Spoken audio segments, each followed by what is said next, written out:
Ya, Assalamualaikum, salam sejahtera. Saya ingin menangkepin nih polemik antara Kang Deddy Mulyadi, gubernur yang menang untuk periode 2025-2029, direaksi oleh Rizik dan Bahar. Itu perihal mengkait-kaitkan suatu hal yang mutlak. Saya setuju dengan sikap Kang Deddy. Seorang pemimpin harus bisa mengayomi warganya, apapun perbedaannya. Mau dia siapapun sukunya, mau dia apapun alirannya, dia harus melindungi. Itu saya sepakat dengan Kang Deddy. Saya butuhkan pemimpin yang model-model begini. Jangan pernah mengikuti arus. Akhirnya apa? Pemimpin itu nggak punya wibawa. Pemimpin itu perlu ketegasan. Nah, narasi yang disampaikan Kang Deddy itu semua sangat bijaksana. Bahkan saya lihat dia pandangannya tentang keimanan, tentang keagamaan.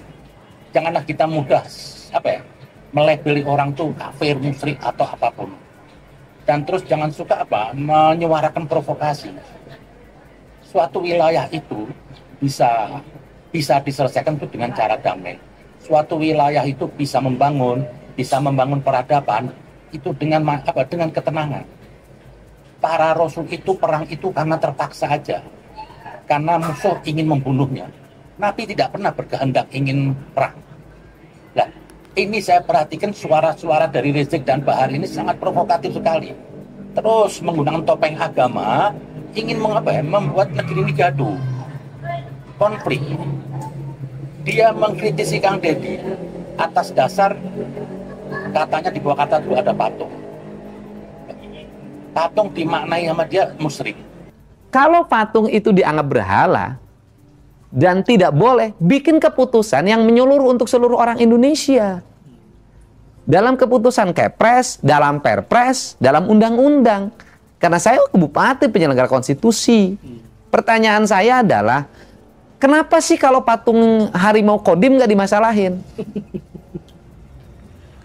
Kenapa patung Lodaya di Polres nggak dimasalahin? Kenapa patung polisi nggak dimasalahin? Kenapa patung tentara nggak dimasalahin? Sepertinya memang. Nah di Jakarta patungnya lebih gede, patung Sudirman. Nah persoalannya kenapa sih patung yang gede di Jakarta yang dimasalahin yang di Purwakarta yang kecil-kecil? Patung dimaknai sama dia musyrik. Lah, emang itu patung itu dadakan apa? Itu kan patung simbol kebudayaan Nusantara. Dari patung itu ada nilai-nilai luhur yang kita bisa ambil. Jangan kita a priori dulu terhadap patung. Yang dipinta oleh Tuhan itu yang tidak boleh memberhalakan sesuatu yang bisa melupakan ketuhanan, sesuatu yang mengajak kepada keburukan. Para Rasul Nabi Muhammad dulu memerangi orang itu yang bukan patungnya, tapi manusia menyembah manusia. Itulah karakter orang-orang jahiliyah. Nabi Muhammad mengangkat kepada kekuasaan itu hanya ada kepada Tuhan. Tujuan apa? Supaya manusia tidak menyembah manusia yang seperti masyarakat jahiliyah dulu, hanya untuk kepentingan kelompoknya. Itu Nabi melawan. Nabi melawan unsur-unsur yang memaksa. Nabi melawan penguasa yang tirani. Itu belum ada surat semuanya. Nabi ingin membangun manusia itu seutuhnya. Tujuan agama itu memanusiakan manusia. Makanya saya bilang, prinsip beragama itu untuk manusia, bukan untuk Tuhan. Apa? Supaya manusia memanusiakan manusia. Supaya apa? Tercapai keadilan. Supaya apa? Tidak ada penindas. Itu tujuan Nabi. Nabi tidak pernah memaksakan suatu keyakinan apapun. Makanya Nabi diutus untuk semua manusia. Nabi tidak pernah mengklaim atas nama Islam atau satu golongan. Nabi itu menaungi semuanya. Dan semua sudah dikutip dalam Al-Quran. Al-Quran itu tidak memaksa satu aliran. Nah, yang punya Kang Deddy itu bagus. Saya sepakat dengan Kang Deddy. Seperti adat Sunda Wiwitan. Dan mungkin yang lain. Mungkin kalau di Jawa ada lagi kejawen. Itu ada nilai spiritual, itu ada filosofinya, bukan hanya hanya cuap-cuap untuk kepentingan orang. Itu semua ingin membangun negeri ini, ingin menjaga alam ini. Nah, inilah kaidah agama yang sebenarnya. Kandungan agama kan itu kan, supaya orang menjaga alam, supaya orang berlaku adil. Hargailah perbedaan pandangan. Prinsipnya bagi saya apa? Seperti Sunda Wiwitan atau apapun itu juga punya orientasi ketuhanan. Gak sembarangan, gak main-main. Nah, dari situ, kenapa kok terus dinilai musyrik? Saya ini kadang-kadang melihat orang Islam ini lucu nih. Sesuatu yang di luar Islam itu dianggap musyrik, kafir. Enggak begitu. lihat apa yang di dalamnya. Patung itu juga ada nilai-nilai spiritual, menggugah manusia. Apabila kalau saya lihat patung itu apa? Saya punya sifat kesatria. Saya punya sifat apa ya? Peduli. Atau melahirkan apa? Budi luhur, kebaikan-kebaikan. Itu yang dibawa oleh ajaran-ajaran luhur. Kan saya pernah mengutip, saya buat satu konten tuh, Al-Quran itu budaya Arab. Betul, karena turunnya di Arab, budaya Arab. Begitupun dengan Taurat, dengan budaya Mesir atau Firaun yang pada saat. Begitupun dengan Alkitab, ada budaya Yahudinya. Jadi agama yang ada itu sekarang, jangan semua tuh harus yang ada di negeri ini, semua mau diarahkan. Tidak. Ada ajaran-ajaran luhur yang sesuai dengan ajaran Islam. Itu kita bisa agamakan. Kita bisa ikutin. Ya seperti tadi itu, Sunda Wiwitan, Kejawen itu kandungannya sangat tinggi. Kalau saya melihat tuh kadang-kadang dari ajaran luhur tuh, nggak beda dengan ajarannya Ali bin Abi Thalib. Nggak beda dengan ajarannya Rasulullah. Itu kita jalani. Apa sih sebuah merek? Nggak penting. Lah, kalau Islam itu dulu di Arab, dia pakai budaya Arab, berbahasa Arab. Itu di Al-Qurannya. Supaya apa? Dimengerti. Harusnya Islam masuk ke Indonesia itu apa? Tidak perlu menggusur ini budaya agama leluhur. Yang sesuai dengan Islam, dia kita pakai. Terus, kok kita nggak menghargai leluhur? Kita nih hidup di sini kan kita cuma numpang terakhir. Membawa klaim-klaim agama. Mereka sudah dahulu leluhur itu menjaga negeri ini. Dan sangat tinggi loh benar spiritualnya. Nggak main-main. Kalau emang itu ajaran kampungan, nggak akan diikutin. Nggak akan NKRI sampai ini hari ada. Itu jasa-jasa orang terdahulu itu nggak boleh Anda anggap, Anda tiadakan, nggak bisa. Lah, patung-patung yang ada itu hanya simbol saja untuk mengenang. Tidak beda dengan Islam. Islam itu juga budaya Arab. Contoh kalau saya mau lihat lagi, apa sih fungsinya Ka'bah itu? Apa fungsinya si batu hitam itu? Itu juga fisik. Tapi di situ ada nilai spiritual, ada nasihat dari situ yang bisa keluar. Ada kontemplasi dari situ yang kita bisa lakukan. Begitupun juga patung. Jadi bukan karena tembok kotak yang saya hargai itu, tapi dari tembok itu ada nilai. Apa? Kalau orang itu bilang diurapi, ada nilai-nilai luhur. Seperti juga batu hitam. Begitupun juga patung kek. Mau orang Bali ada pohon kek, mau di keraton juga ada patung. Jangan Anda anggap musyrik dulu. Yang bagi saya itu orang itu menyembah berhala itu harusnya apa? Menyembah sesuatu yang bisa mengalahkan Tuhan. Apa yang sebenarnya itu? Itu uang. Uang itu lebih berat daripada patung-patung dan lainnya. Katanya Ali bin Abi Thalib bilang apa? Orang kehilangan anak, malam masih bisa tidur. Tapi orang kehilangan uang, malam belum tentu bisa tidur. Ini yang dibilang berhala itu. Yang kita ini hari masih anggap itu berhala. Termasuk saya sendiri dan termasuk Anda. Apa sih dengan bergelimang semua harta semua itu?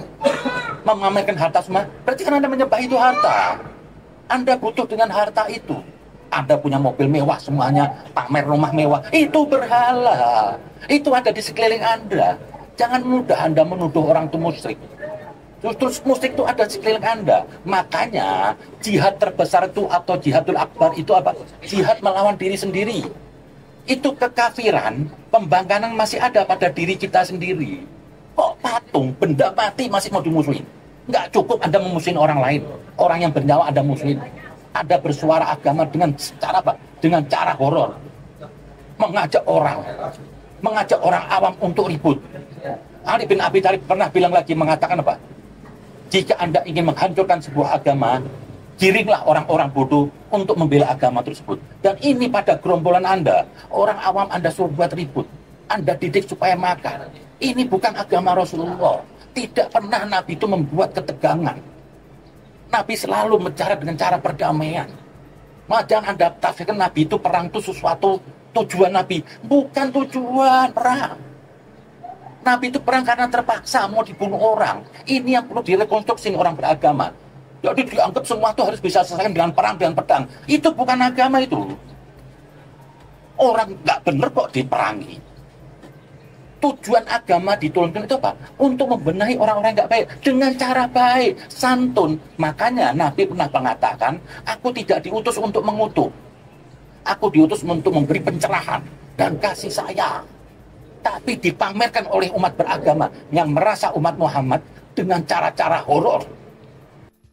Jangan harap Purwakarta bisa menjadi kota santri selama masih banyak kemusyrikan di kota Purwakarta, saudara-saudara. Jangan harap. Jangan harap potong lidah saya. Mungkin kalau Ustadz saya jawaban nggak berani untuk nyebut nama. Kalau saya sebut Deddy Mulyadi, saudara-saudara.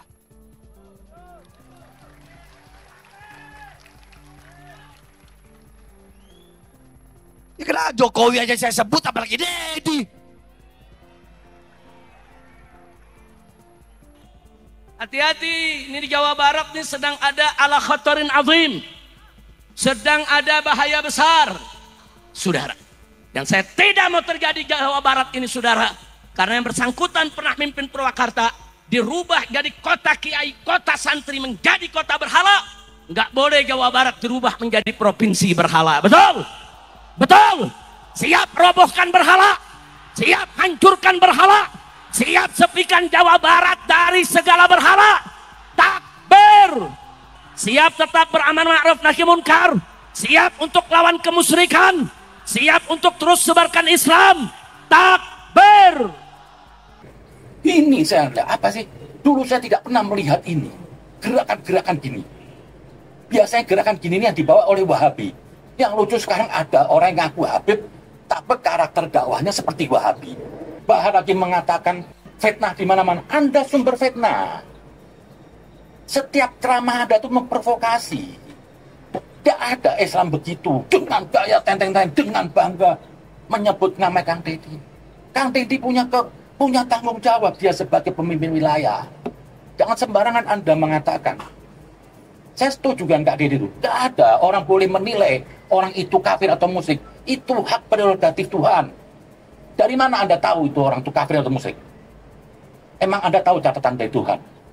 Dan emang Anda sudah pasti yakin Anda itu nggak kafir atau musyrik? Jangan sombong.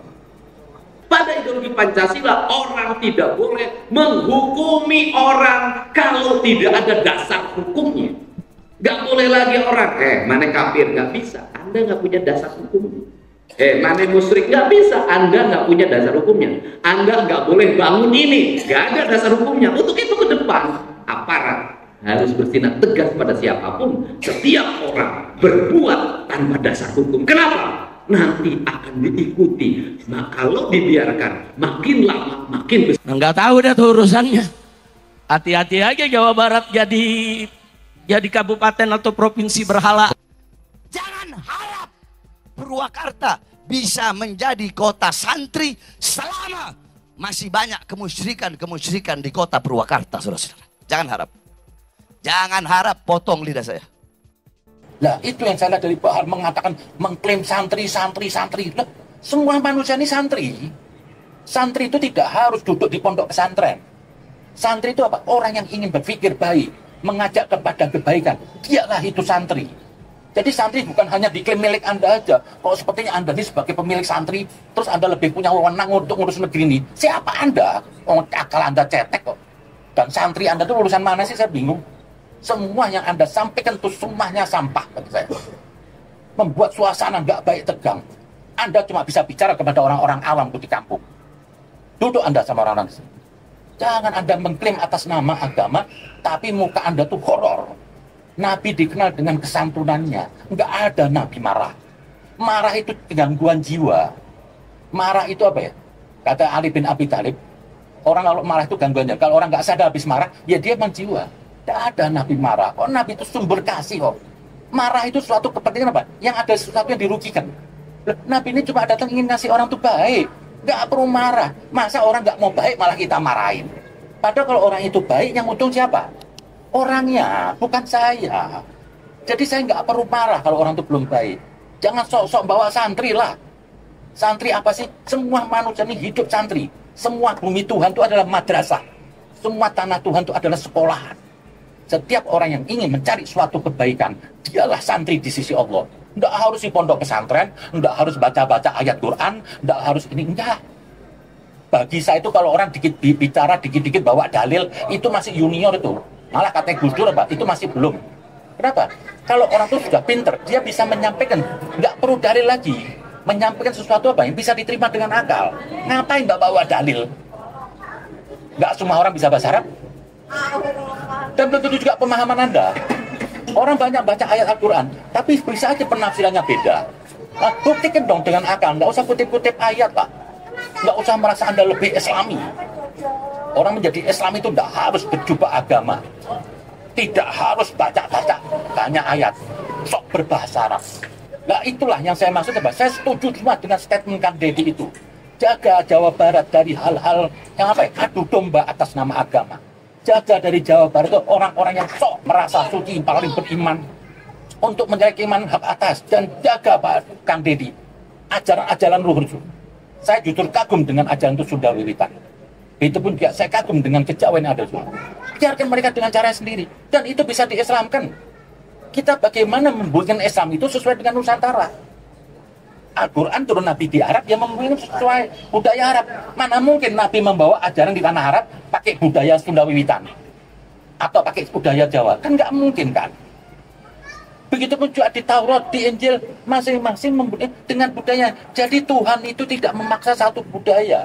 Jangan mudah Anda memberi sampel orang syirik. Janganlah. Itu wilayah Tuhan. Seperti orang ngasih sesajen itu. Apa bedanya dengan orang-orang yang di Arab dengan menyan atau apapun? Itu kan semua orientasi apa? Untuk ke Tuhan. Segala apapun, cara apapun Anda lakukan. Selama itu untuk Tuhan, monggo. Tuhan gak memaksa satu aliran. Terus jangan memandang orang, kalau sudah orang itu gak sholat seperti orang Islam, itu orang kafir. Enggak ada. Tuhan gak menyerahkan ibadah. Nabi Isa beda, Nabi Musa beda, Nabi Ibrahim beda, Nabi Nuh beda, semuanya beda. Dengan cara masing-masing. Disitulah indahnya agama. Tidak memaksa satu jalan. Jalan menuju Tuhan itu sebanyak hembusan nafas manusia. Kalau ada orang yang berbeda dengan Anda, belum tentu mereka sesat. Nah, itulah saya bilang karakter buat satu ini. Penceramah seperti Rizik dan Bahar. Kenapa Anda harus provokatif dulu? Saya tuh kadang-kadang bingung. Kalau saya mau lihat, leluhur saya dulu yang Habib itu, dakwahnya cuma santun, nggak ada yang provokatif. Oh ini setiap ceramah ingin mengajak orang awam suruh ribut. Itu kerusakan Islam itu datang dari sini. Betul kata Ali bin Abi Thalib pernah dibilang. Jika Anda ingin menghancurkan, saya ulang lagi, jika Anda ingin menghancurkan sebuah agama, kirimlah orang-orang bodoh dalam membela agama itu. Coba kalau Rizik atau Bahar penceramah di depan orang berakal, nggak ada yang mau denger. Serampangan, sombong, arogansi, lihat kayak Bahar. Nyebut nama kami, loh, Jokowi aja saya menyebut namanya. Loh, terus kalau Anda sudah nyebut nama Jokowi atau siapa, Anda tuh mulia di sisi Tuhan? Enggak lah, itu hanya kesombongan aja. Nggak perlu lah arogansi gitu. Kok Anda merasa sudah kuat? Itu sombong lah. Jadi orang yang sederhana. Makanya katanya Allah, Pak, rendahkan diri Anda. Niscaya Allah yang akan mengangkat derajatnya. Ini orang-orang sombong. Karakter orang sombong itu kalau ceramah. Merasa paling benar. Merasa itu. Saya jujur loh. Pendapat dari Kang Deddy itu yang katanya dia tidak dilabeli Ustadz, tidak sok agamais, tapi nilainya semua spiritual. Hanya satu kebaikan di dunia, yaitu apa? Bagaimana Anda bisa menyintai orang dan menghargai orang lain sebagaimana Anda menyintai diri sendiri dan menghargai orang lain. Selain itu ilusi. Ritual itu tidak ada. Itu kita perlu hidup di agama itu. Menghargai. Nggak boleh kita maksa orang. Ada orang dulu sesajen ditendang. Itu dosa besar. Kenapa? Nggak menghargai keyakinan Tuhan. Tuhan saja menghargai perbedaan. Tuhan saja tidak memaksa satu. Jadi konsep musrik itu jangan sembarangan Anda bilang. Patung itu indah. Di Jakarta aja juga banyak patung. Ada patung Sudirman. Kalau saya lihat patung Sudirman, apa yang saya lihat dari saya? Saya punya jiwa patriotik. Itu nasihat. Patung apalagi perjuangan, itu nasihat. Jadi dari patung itu ada nilai-nilai apa ya? Membangkitkan kita sebagai manusia. Patriotik, jujur, luhur, kasih. Itu semua. Itu yang ada di ajaran Sunda Wiwitan, kejawen, agama leluhur. Jadi jangan dipasang semua nilai agama di sini mau diarabkan. Itu salah. Kalau emang hanya Arab aja, harusnya apa? Kitab suci dari Taurat, Injil, Al-Quran, semua turun di Arab dan berbahasa Arab.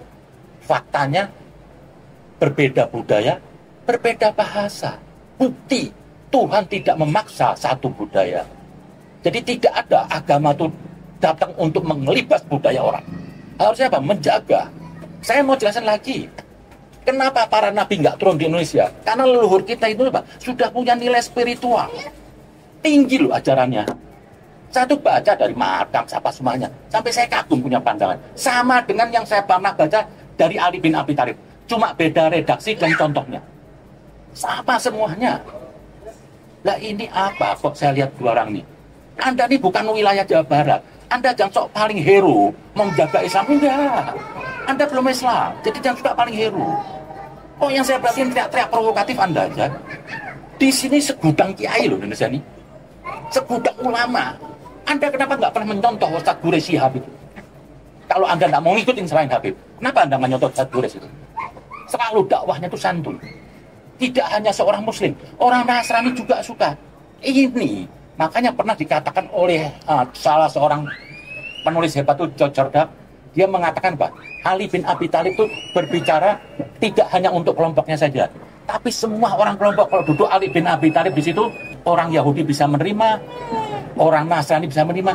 Jadi berbicara itu universal. Jangan suka mengklaim atas nama Islam. Ini negeri bukan negeri agama. Jangan suka memasukkan satu golongan. Ini negeri pakai Pancasila, ada 6 agama. Jangan suka mengklaim atas namakan Islam. Anda dapat dari mana izin mengataskan nama Islam? Sudah dapat izin dari Tuhan. Apa yang Anda sampaikan semua atas Anda merasa kenal Islam, mengenal Al-Quran, belum tentu dengan sesuai dengan kehendak Tuhan. Jangan suka mengklaim Anda mengatasnamakan Islam. Enggak. Itu enggak boleh. Hanya yang bisa mengatasnamakan Islam hanya Rasulullah yang sudah dibaptis oleh Allah. Wa atiullah wa atiur Rasul. Barang siapa yang mentaatin aku harus taatin juga Rasulullah. Nah, itu boleh. Selain kita ini tidak boleh mengklaim atas nama Islam. Seorang Bahar bisa apa? Kok bisa menilai keimanan orang? Musyrik. Anda ini belajar di mana? Anda bicara ngatain orang itu berhala semuanya. Tidak boleh berhala. Sementara rumah Anda pamer rumah mewah, pamer mobil banyak. Itu berhala. Itu yang melupakan diri Anda pada Tuhan. Saya jujur sampai ini hari, saya belum ketemu orang yang tidak nyembah uang. Jadi hati-hati Anda bicara itu. Jangan suka nunjuk orang. Lebih baik tunjuk diri Anda sendiri itu. Juga Rizik kok provokator. Kenapa sih gak damai? Kok setiap bicara maunya berantem? Ini kita ini membuat negeri ini menjadi baik. Tidak perlu kompetisi dengan cara kebencian. Ayo kita sama-sama. Saya justru kagum melihat pesan dari Kang Deddy itu. Lanjutkan Kang Deddy. Saya nggak mau negeri ini dipoyak-poyak cuma hanya isu agama. Saya nggak mau negeri ini nanti akan terjadi seperti di Suriah. Saling membunuh atas nama Tuhan, takbir dua-duanya. Allahu Akbar, Allahu Akbar. Ini apa? Kalau nggak kita jaga negeri ini, bukan mustahil bisa seperti di Suriah. Ingat tuh, di Suriah itu hanya 5.000 orang. ATS itu bisa mengganggu negara. Jadi jangan kita terlena dengan kelompok-kelompok radikal yang kecil ini. Perlu kita jaga negeri ini. Karena mereka setiap saat itu bisa memangsa kita. Katanya Ali bin Abi Thalib, kalau andekan pemilik kebenaran ini tidak bersatu, akan dikalahkan oleh kebatilan. Dan akan nanti apa? Anda akan menonton. Orang-orang membantai saudara Anda cuma bisa menonton aja. Yang terjadi sudah di Suriah. Berapa banyak 5.000 orang membantai. Yang lain cuma bisa menonton. Kita di sini nonton. Mereka siap. Itu sudah diwanti-wanti oleh Ali bin Abi Thalib. Saya nggak mau terjadi di negeri ini. Jadi Kang Deddy jaga tuh dari Islam radikal. Kang Deddy punya kuasa untuk apapun menjaga Jawa Barat. Andai kan ada orang yang mengganggu siapapun, dilarang masuk situ. Anda pemilik Jawa Barat. Anda yang bertanggung jawab terhadap Jawa Barat. Jadi apapun yang terjadi di Jawa Barat itu salah Anda. Makanya Anda harus berhati-hati. Bukan salahnya Presiden. Itulah kekuasaan gubernur itu. Anda saya setuju. Anda berani lantang. Kalau ada orang membuat gaduh siapapun mau Rizik mau Bahar, laranglah. Anda punya kekuatan militer yang Anda sebutkan. Anda punya kekuatan polisi. Jangan pernah negara ini dengan kelompok-kelompok yang nggak jelas. Saya salutlah dengan kesatria Kang Deddy ini yang berani. Ini yang saya perlukan pemimpin itu begitu. Bisa melindungi masyarakatnya. Dan satu lagi apa? Bisa menjaga nih ajaran leluhur nih. Jangan dibilangkan, ini agama. Dosa loh orang yang menghilangkan ajaran leluhur. Barang siapa yang tidak pernah terima kasih kepada leluhur kita, atau kita tidak pernah kasih kepada orang yang telah berbuat baik, itu kata Rasulullah, kita tuh lain, jauh dari kebaikan. Saya jujur sangat menghargai. Budidayakanlah itu Sunda Wiwitan. Dan orang Islam ikut Sunda Wiwitan tidak kafir, tidak musyrik. Kenapa? Yang kuat dari ajaran Sunda Wiwitan itu apa? Ajarannya. Kita lihat. Baik apa enggak? Tuhan nggak bakal nanya merek Anda. Tuhan nggak akan tanya agama Anda. Dan Tuhan nggak akan nanya silsilah Anda. Kenapa? Tuhan tidak beragama dan Tuhan tidak bersuku. Apa yang ditanya oleh Tuhan? Budi pekerti. Nah, Sunda Wiwitan ini murni budi pekerti. Kejawen itu budi pekerti. Dan di tempat-tempat yang lain, di Mataram atau dimanapun. Di zaman itu sudah punya kemampuan IQ akal. Membuat satu naskah atau ajaran yang luhur. Kita nih apa sih? Sudah negeri serba terbuka. Harusnya nggak ada orang radikal. Ilmu sudah ada di Bogor. Kok masih ada orang tolol itu aneh. Nah itu dulu kita hargai. Jadi tidak semua yang harus di Islam, yang dianggap Islam itu harus ke arah harapan itu salah. Jadi harusnya apa? Islam yang di Indonesia ini harusnya Islam Nusantara, bukan Islam Arab. Begitupun Alkitab yang ada pada saat itu berbicara tentang Yahudi, kita bawa kemari Alkitab Nusantara. Tidak harus kita melawan, menganggap ajaran luhur seperti ke laut. Loh, itu orientasi ke Tuhan. Sesajen itu orientasi ke Tuhan. Jadi apapun yang orientasi ke Tuhan itu tidak musyrik. Kenapa Nabi memerangi pada saat itu yang katanya ada berhala itu? Karena mereka apa? Bukan orientasi ke Tuhan, kekuasaan atau menyembah manusia. Itulah masyarakat jahiliyah. Leluhur kita ini bukan jahiliyah. Faktanya negeri ini nggak perlu diturun Rasul. Kenapa? Negeri ini sudah banyak orang-orang yang bisa menembus hakikat ketuhanan, bisa menembus agama ilahi, ajaran ilahi. Nggak perlu Nabi, semua baik. Kok yang sekarang ini baru pasang jenggot dikit, jidat hitam 2, ini kafir, ini bid'ah, ini bom. Emang siapa Anda? Aduh, kalau emang agama itu seperti Anda, saya murtad sudah. Kalau emang agama itu harus boleh membunuhkan orang, saya murtad. Kalau emang harus masuk surga, saya harus benci-benci banyak orang, saya nggak mau masuk surga. Apa agama gitu? Kok Tuhannya Tuhan kayak horor gitu? Nggak ada. Nah, itulah Kang Deddy. Jaga tuh lah. Saya khawatir Jawa Barat itu apa? Masuk banyak tuh aliran-aliran nggak jelas. Saya minta kepada masyarakat Jawa Barat, bawalah Jawa Barat itu Sunda yang teduh. Saya lihat dari bahasanya Sunda itu sudah lembut. Jadi kalau ada orang Sunda itu apa ya, radikal, kasar, itu nggak sepantasnya. Sastra bahasa Anda itu sangat tinggi dan lembut. Harusnya apa? Jadi santun. Jadi contoh Jawa Barat itu apa? Warga yang santun, warga yang tidak mengadili orang, apalagi tentang keimanan. Tentang keimanan itu wilayah Tuhan yang bisa menilai. Kita harus hidup bersaudara siapapun. Tidak boleh yang salah satu mencaci maki kelompok yang satu atau aliran siapapun. Tidak boleh salah satu apa mengatakan di atas mimbar mereka itu kafir atau musyrik. Kafir itu suatu konsep, bukan untuk melabeli orang, untuk diri kita, bukan untuk nilai orang lain. Ngapain Anda mau mengusung kekafiran seseorang?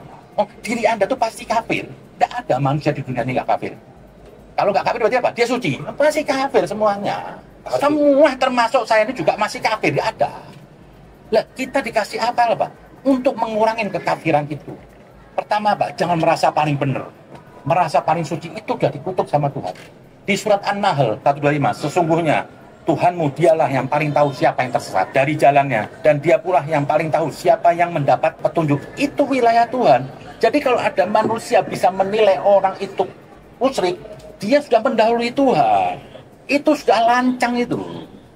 Jadi kafir yang sekarang ada di kitab suci itu bukan untuk melabeli orang. Untuk diri kita itu suatu konsep, panduan. Dan Anda nggak usah sibuk dengan keyakinan orang lain. Anda belum tentu masuk surga. Ngapain Anda sibuk membuktikan orang lain masuk neraka? Jadi orang yang baik-baik saja lah. Maka tadi apa? Rendahkan diri Anda. Cobalah Anda tuh bicara kalau di mimbar itu yang enak teduh, bukan provokatif, bukan membawa kebencian. Apa itu? Kok mengarahkan orang untuk benci kepada Kang Deddy? Dia punya tanggung jawab. Kita cukup lihat Kang Deddy nanti menjadi gubernur, apa yang dia kerjakan, yang kita bisa rasakan. Semoga Kang Deddy bisa membawa Jawa Barat lebih baik. Semoga Kang Deddy bisa membawa apa ya, keberkahan di sana. Tidak ada lagi kemiskinan yang ekstrim. Tak mungkin lah orang di dunia ini semuanya benar. Pasti ada kurang. Minimal bisa mengurangi. Maka jagalah Kang Deddy wilayah Jawa Barat dengan baik. Orang yang nggak tahu diri, yang tidak menghargai leluhur. Dan ajaran leluhur semua itu apa? Ajaran menuju ke atas. Budi pekerti. Jadi patung apapun tidak ada masalah. Yang tidak boleh itu orang lihat patung itu orang punya apa ya, konotasi atau keinginan untuk berlaku jahat, itu nggak boleh. Jadi kalau patung apapun boleh. Seperti yang terjadi ada di Arab, itu ada Ka'bah, ada batu. Sama seperti foto. Foto itu hanya untuk mengingatkan kita. Seperti kita masang foto orang tua kita yang sudah meninggal. Apa sih? Kita bukan menyembah fotonya. Hanya itu sebagai pengingat perantara. Saya ingat, oh ini bapak saya. Kali-kali kita bisa kirim Al-Fatihah atau doa.